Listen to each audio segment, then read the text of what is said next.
Sí, Vamos a aprovechar de su sapiencia y de sus conocimientos, porque del otro lado hay gente que jamás en su vida entendió o comprendió o se pudo acercar a los libros de derecho, y está bien que así sea porque cada uno tiene su oficio. sí, Mucha gente pro vida sabe que el aborto está mal, pero no entiende qué es el fallo FAL, por qué importa el fallo FAL, por qué siendo que dicen, si la Constitución dice una cosa a través de sus tratados internacionales, ¿por qué es que el Estado puede comprar misoprostol? No entienden qué vínculo hay entre el misoprostol y el fallo FAL.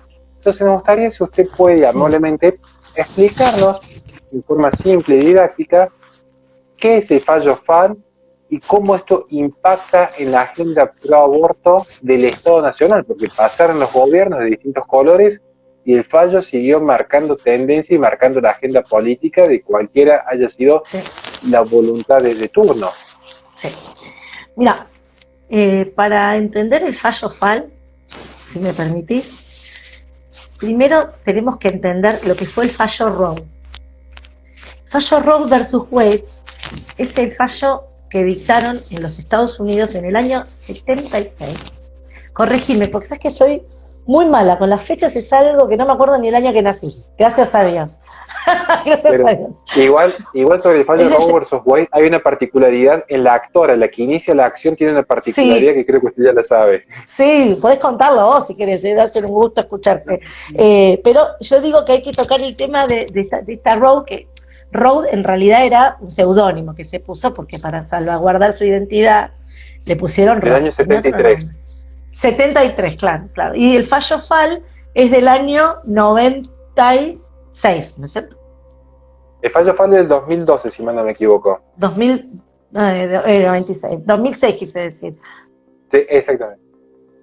Fallo Muy bien, 2012. 2012, 2012. Bueno, la cuestión que el fallo Roe, ¿qué pasa? Era una chica que, y cuento los hechos porque, ¿sabes qué? A veces los abogados vamos con la ley, y los hechos se saca el problema. Aunque vos no creas, los hechos es lo que marca la aberración más grande de todo lo que ha pasado. Mira, esta señora Roe, asesorada por dos abogadas feministas en Estados Unidos estoy hablando, ¿qué hizo? Simuló una violación. Dijo que la habían violado y que se quería hacer un aborto, ¿no? Entonces, ¿qué pasó? Estas abogadas feministas, tenían dos abogadas, llegaron a llevarla hasta la corte, el tema. Obviamente que en el transcurso del tiempo nació el bebé. O sea, pasó tanto tiempo que el aborto no se pudo hacer y el bebé nació. Entonces, ¿qué dice el fallo de los Estados Unidos? Dice que el aborto es algo que tiene que ver con el derecho individual de la mujer y que ningún Estado, ningún gobierno, ningún médico, ningún ente, ningún nada puede interferir en esa decisión, que es algo absolutamente primario, es como un derecho humano que tiene la mujer a decidir si quiere ser o no madre. Una cosa bastante violenta para la época, ¿no? Vos pensás que ahora nos parece a muchos violento, imagínate en el año 73. Bueno, entonces ese derecho de la mujer que la corte lo deja asentado. Entonces a partir de ahí es cuando nacen todas las cadenas, como yo digo, al modo supermercado, de plantar en Judy, empiezan a hacer un montón de lugares donde se pueden hacer abortos, basados en, en ese fallo, en el fallo Roe. ¿Qué pasa? En Argentina, los hechos del fallo FAL, ¿no? Son muy similares. O sea, era una persona que también pidió un aborto, y también nació el bebé. Vos fijate, por eso te digo, cualquier parecido con la realidad es pura coincidencia. O sea, ¿hasta qué punto realmente, sí, o sea, a mí realmente me gustaría saber si los hechos del fallo FAL fueron realmente lo que figura en el fallo FAL? Hasta eso yo tengo mis dudas. Pero la cuestión es que la corte, ¿qué dice? Dice que para los casos, y acá es donde viene el escándalo jurídico, los abogados, viste que hablamos de escándalo jurídico. ¿Por qué? Porque la Corte Argentina, en el fallo FAL, dice que las mujeres, en las situaciones del artículo 86, los casos de aborto no punible, sería, pueden acceder inmediatamente a eso. ¿Y qué hace? La Corte hace una exhortación a los distintos estados en ese momento, a las provincias, a los municipales, una exhortación a regular y establecer protocolos para dar cumplimiento al derecho, y ahí es donde meten la pata hasta acá, al derecho de acceder a estos abortos no punibles. Entonces, ¿qué pasa? Como yo digo, nosotros copiamos y copiamos todo mal. ¿No es cierto? Copiamos mal. Porque en realidad, este fallo FAL, lo que quisieron hacer es copiar el fallo Roe. No tengo la menor duda que lo quisieron copiar. Lo que pasa que ellos se olvidan que nosotros tenemos un sistema un poco diferente que el sistema americano. Entonces, ¿qué pasa? Nosotros acá, la Corte, no puede establecer derechos a través de una sentencia, sino que los jueces, todos, desde la primera instancia hasta la Corte, solamente lo que hacen es dictar una sentencia en la cual se establece en qué forma se aplica el derecho al caso concreto, cómo se aplica. Hay una contienda, dice, yo lo aplico así, yo lo aplico así, y después dice, bueno, no, lo vamos a hacer así, pero jamás establecer un derecho. O sea, si eso podría ocurrir, podría pasar que yo fuera a hacer un juicio y decirle al juez, señor juez, mire, yo no tengo una propiedad, no tengo un departamento, no tengo una casa, por favor, denme una casa. Le hago un juicio a la municipalidad y la municipalidad me tendrá que dar una casa. Establecer un derecho de propiedad sobre la base de una sentencia, ¿no? Es tan loco como eso lo que hizo la Corte. Estableció un derecho donde no lo había. ¿Quiénes son los que establecen derechos? Por supuesto, los legisladores, a través de las leyes, los códigos. O sea, los derechos vienen de las leyes, no vienen de las sentencias. Entonces, ¿qué pasa? Algún inadvertido, algún despistado, dice, bueno, pero al final el derecho... No, momentito. Yo siempre, ahí lo corto, derecho no. La Corte no puede establecer derechos. Por más que cueste y duela, es así. Entonces, sobre la base de esta exhortación que hace la Corte Suprema a establecer un protocolo de atención para los casos de abortos no punibles, es que ahí nace el protocolo de integral del embarazo. Se agarran de esa cláusula, ¿no es cierto?, de ese apartado del fallo FAL, y lo toman para establecer un protocolo para la atención en casos de abortos no punibles.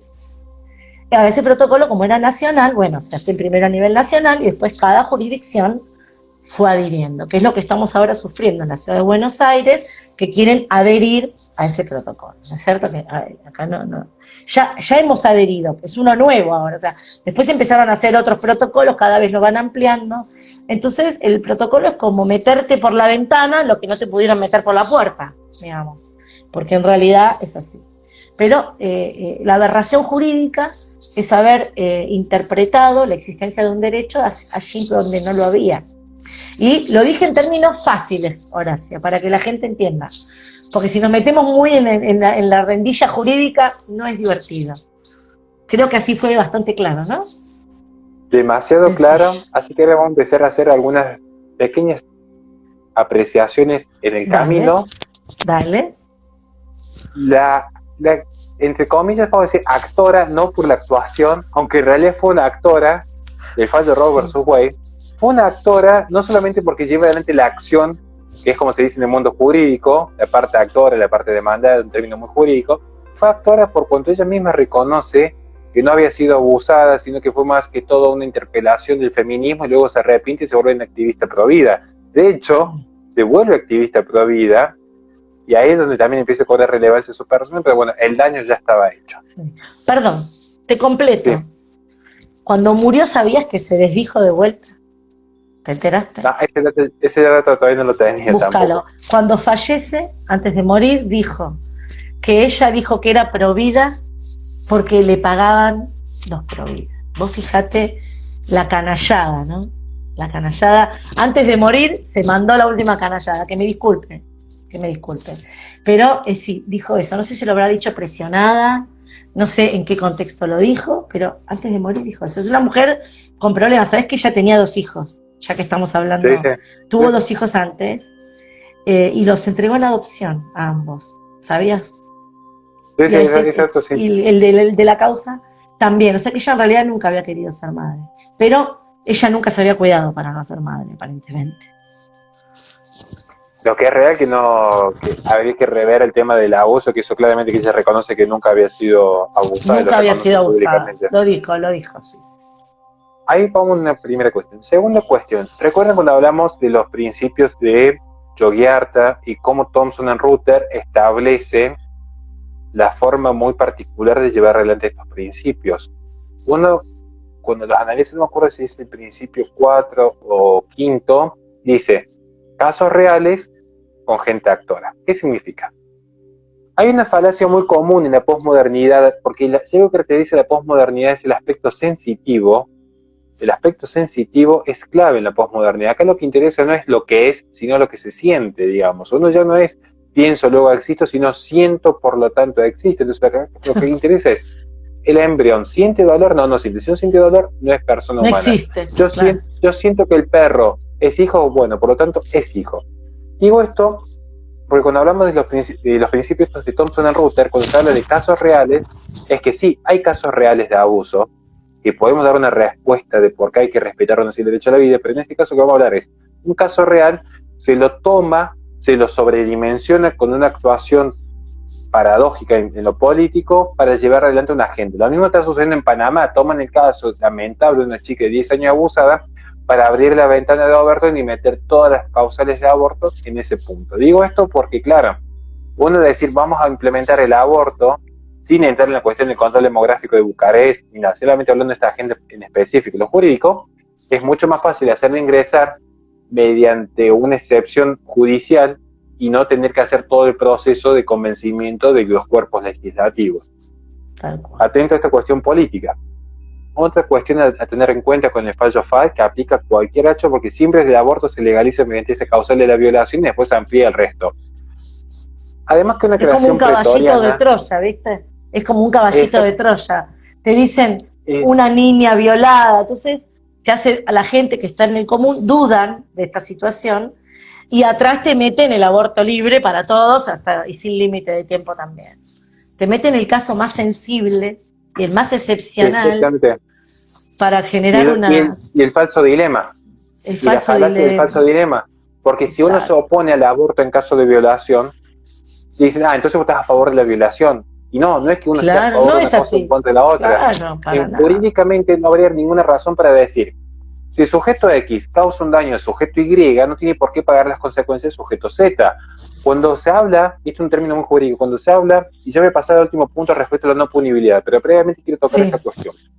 Cuando se habla en el ejemplo de Thomson, que es una filósofa liberal que da 3 ejemplos que ya están escritos en la Fundación Libre en un artículo que yo hago desmitificando esos 3 ejemplos, hay un ejemplo que se llama el del rapto por el violinista, donde dicen una mujer es raptada por un club de fans porque hay un violinista agonizando, entonces lo tienen enchufado a una máquina vital durante 9 meses para salvarle la vida. Está en contra de su voluntad. Yo quiero aclarar, en primer lugar, hay jerarquía de bienes. Claramente que la vida está por encima del resto. Segundo lugar, lo que ya dijimos, en este caso no estamos hablando de que el embrión raptó a la mujer, porque ¿quién rapta? ¿Quién abusa? ¿Quién comete el delito? Comete un delito un sujeto que posee agencia moral. ¿Cuáles son los principios básicos para que un sujeto posea agencia moral y pueda delinquir? Poseer discernimiento, intención y libertad. El embrión es persona, posee una ontología humana, ya está demostrado científicamente que posee vida, pero estamos hablando en términos filosóficos, posee una ontología humana con todas las inherencias dignas que lo hacen como tal, pero no posee todavía esta agencia moral, como tampoco lo podría poseer, por ejemplo, un niño de 2 años o un chico con una discapacidad severa, y no por eso le negamos su humanidad.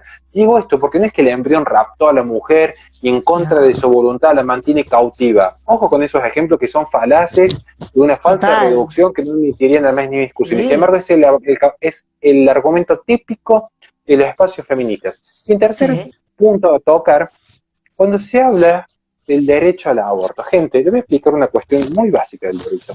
Aunque yo sea un ignorante, creo que no me puede equivocar.